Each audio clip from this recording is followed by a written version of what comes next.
ખબર છે, આપણું બંધારણ ખાલી કાયદાની એક ચોપડી નથી, પણ એક જીવંત દસ્તાવેજ છે. અને એને જીવંત રાખવાનું કામ કરે છે કેટલીક સ્વતંત્ર સંસ્થાઓ.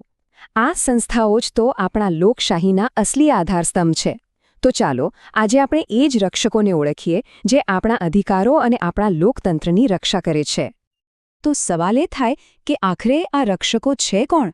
એવી કઈ સંસ્થાઓ છે જે સરકાર પર પણ નજર રાખે છે અને એ પાક્કું કરે છે કે બંધારણ સર્વોપરી રહે? ચાલો આપણે સાથે મળીને જોઈએ કે આ શક્તિશાળી સંસ્થાઓ કામ કેવી રીતે કરે છે.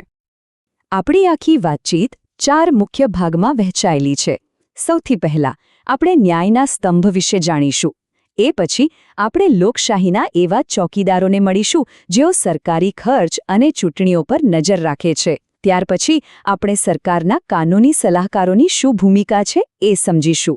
અને છેલ્લે આપણે એ જોઈશું કે દેશ ચલાવનારા અધિકારીઓની પસંદગી થાય છે કેવી રીતે. તો ચાલો શરૂ કરીએ આપણા પહેલા અને સૌથી અગત્યના સ્તંભથી, ન્યાયતંત્ર. જ્યારે પણ કોઈ નાગરિકના અધિકારો પર તરાપ મરાય છે ત્યારે આ જ વ્યવસ્થા એની રક્ષા માટે આગળ આવે છે. એ ખાલી કાયદાનો અર્થ નથી સમજાવતી, પણ બંધારણની રખેવાળી પણ કરે છે. ચાલો જોઈએ કેવી રીતે. આપણા ન્યાયતંત્રના શિખર પર છે સર્વોચ્ચ અદાલત. એને બંધારણના રક્ષક તરીકે પણ ઓળખવામાં આવે છે. આનાથી ઉપર દેશમાં કોઈ કાનૂની સત્તા નથી. અને મજાની વાત તો એ છે કે એની સ્થાપના બરાબર આપણા ગણતંત્ર દિવસે, એટલે કે 26 જાન્યુઆરી 1950ના રોજ થઈ હતી. આ જ વાત બંધારણ સાથેના એના અતૂટ સંબંધને બતાવે છે. હવે જરા આ સ્લાઇડ પર નજર કરીએ. સર્વોચ્ચ અદાલતનો પાયો બંધારણના અનુચ્છેદ 124માં છે. એમાં એક મુખ્ય ન્યાયાધીશ અને 33 બીજા ન્યાયાધીશો હોય છે, જેમની નિમણૂક કોલેજિયમ સિસ્ટમથી થાય છે. અને એની શક્તિઓ એ પણ જબરદસ્ત છે. જેમ કે કેન્દ્ર અને રાજ્યો વચ્ચે કોઈ ઝઘડો થાય તો એને ઉકેલવો, દેશની કોઈ પણ કોર્ટના નિર્ણય સામે અપીલ સાંભળવી, અને જરૂર પડે તો રાષ્ટ્રપતિને કાયદાકીય સલાહ પણ આપવી. આ જ બધી સત્તાઓ એને દેશની સૌથી શક્તિશાળી ન્યાયિક સંસ્થા બનાવે છે. અને હા, આ એક નાનકડી પણ બહુ જ કામની માહિતી છે જે ઘણીવાર સ્પર્ધાત્મક પરીક્ષાઓમાં પૂછાઈ જાય છે. સર્વોચ્ચ અદાલતના જજ 65 વર્ષની ઉંમરે નિવૃત્ત થાય છે. આ આંકડો ખાસ યાદ રાખવા જેવો છે. સુપ્રીમ કોર્ટની વાત થઈ ગઈ. હવે ચાલો એક સ્ટેપ નીચે ઉતરીએ અને રાજ્ય સ્તરે પહોંચીએ. દરેક રાજ્યમાં ઉચ્ચ અદાલત એટલે કે હાઈકોર્ટ એ ન્યાયનું સર્વોચ્ચ શિખર છે.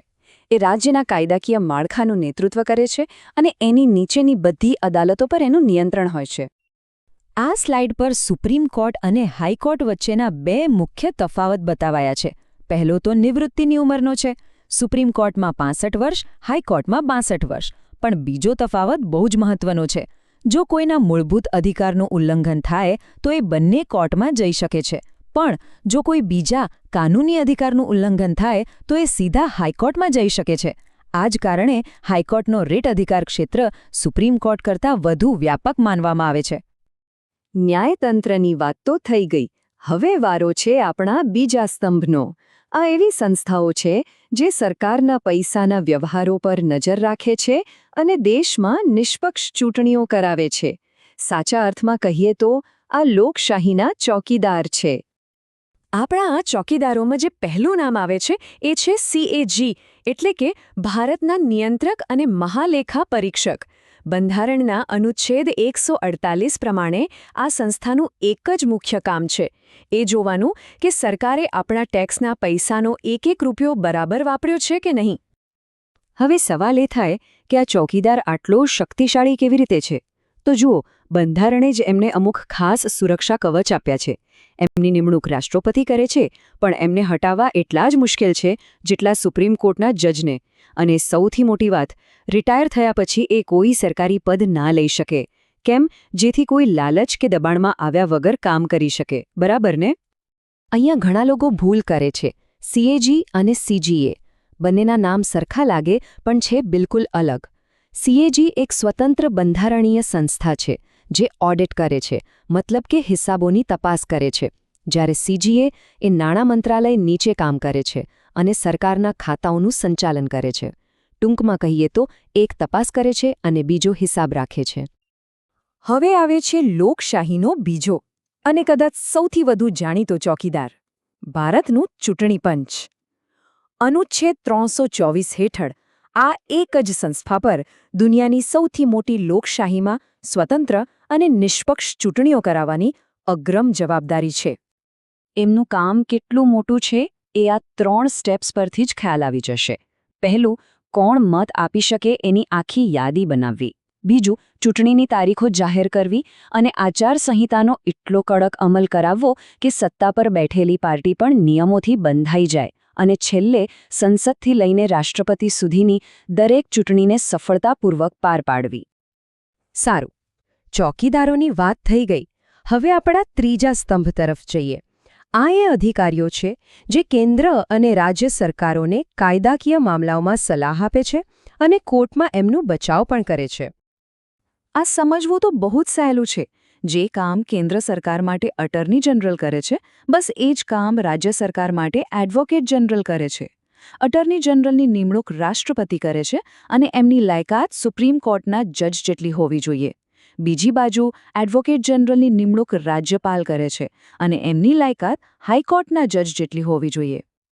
અને હા, આ બંને અધિકારીઓ પાસે એક બહુ જ અનોખો અધિકાર છે. એ લોકો સંસદ કે વિધાનસભાની કાર્યવાહીમાં ભાગ લઈ શકે છે, ત્યાં બોલી પણ શકે છે, પણ તેઓ સભ્ય નથી, એટલે વોટિંગ નથી કરી શકતા. આ વાત એમની સલાહકાર તરીકેની ભૂમિકાને વધુ સ્પષ્ટ કરે છે. અને હવે આપણે પહોંચી ગયા છે આપણા છેલ્લા એટલે કે ચોથા સ્તંભ પર.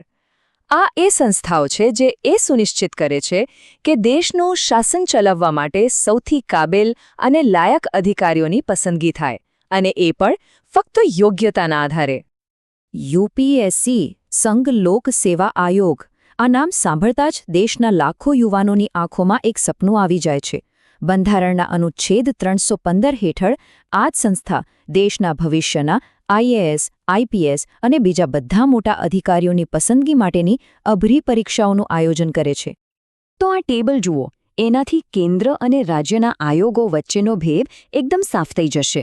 બંધારણીય આધાર તો બંનેનો એક જ છે, પણ મુખ્ય ફરક નિમણૂક કોણ કરે એમાં છે. કેન્દ્રમાં રાષ્ટ્રપતિ અને રાજ્યમાં રાજ્યપાલ. બીજો ફરક નિવૃત્તિની ઉંમરમાં છે. યુપીએસસી માટે 65 વર્ષ, જ્યારે રાજ્ય સ્તરે 62 વર્ષ.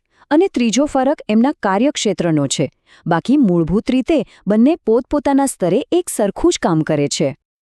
તો આપણે જોયું ને, ન્યાયતંત્ર, સીએજી અને ચૂંટણી પંચ જેવા ચોકીદારો, કાનૂની સલાહકારો અને યુપીએસસી જેવી ભરતી સંસ્થાઓ, આ બધા જ સ્તંભો જ્યારે સાથે મળીને કામ કરે છે, ત્યારે જ ભારતીય લોકશાહીનું માળખું મજબૂતીથી ટકી રહે છે.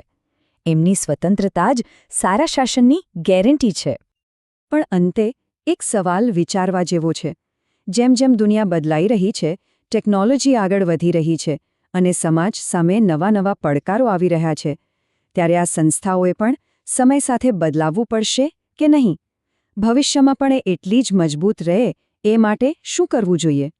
આ સવાલ સાથે આપણે આજની વાતને અહીં પૂરી